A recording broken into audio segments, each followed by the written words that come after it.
अबकारी विभाग द्वारा बहु परिमाण मद नष्ट बैपारीगुड़ा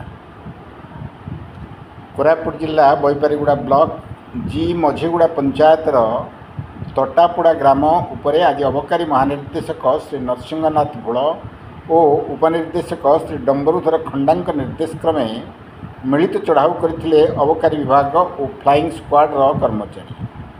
राज्य में साधारण निर्वाचन को आखि आगे रखी कौन से अप्रीतकर परिस्थिति परि सृष्टि न हुए ताहाकु दृष्टि रखी विभाग पक्षर एभली चढ़ाऊ करा जनापड़ी। आज बैपारीगुड़ा जयपुर और नंदपुर अबकारी विभाग द्वारा मिलित भाव चढ़ाऊ करथिले तटापुड़ा ग्राम उपरे।